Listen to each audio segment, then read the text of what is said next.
What's going on, Flow Nation family? It is your boy Iamsickflowz, and I am here back with another video. Now, by the look of the titles, you guys know what we're here to talk about. We're here to talk about SlipKnot and Corey Taylor. I'm making this video because Loudwire came out with this interview with Corey Taylor where they asked him a lot of questions about the music, about the album, and a lot of things. So I'm making this video to talk about some of those topics that they talked about, point out some things that I've noticed and things like that. First off, the interview starts off with this 2 to 3 paragraph discussion of talking about SlipKnot and their previous albums and where they've been. Another thing that I did find interesting was this.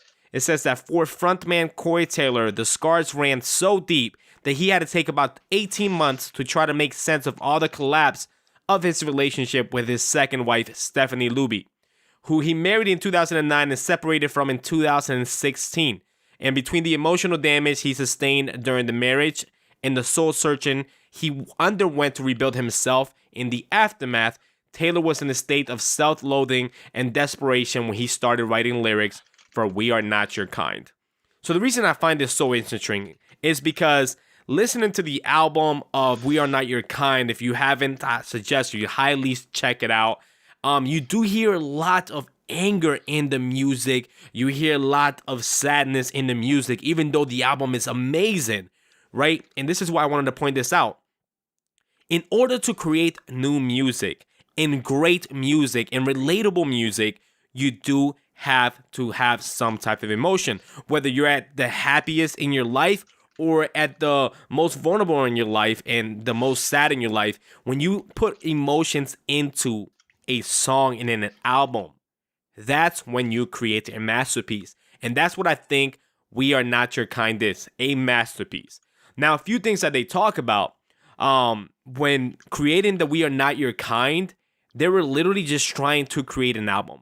They didn't know where they were going to go with it. They didn't know the feel of the album. And he goes to saying that all they know that was that if they were happy, they know they would create a great album.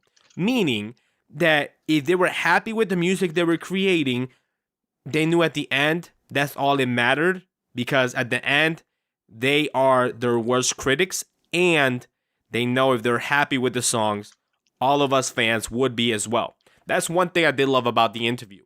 Another thing is that the entire narrative of working for this project, it came through the repercussion of a toxic relationship, which he goes into details about, and also the fallout of that relationship. Again, he's just down and feeling like, like everything is like crushing him. And he goes into deep feeling about that, so I suggest you highly check out the interview for yourselves as well. He goes into details about some of the songs and how they were created, which I think was beautifully done the way he talked about it.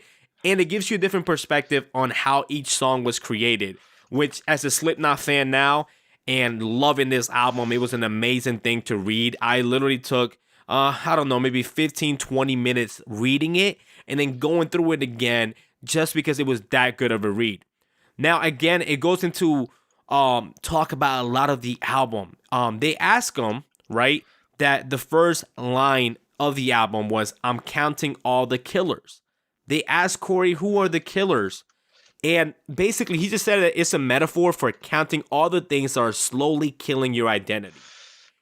That is perfection to start an album like that, like counting all the killers, counting everything that's killing your identity, like you losing yourself.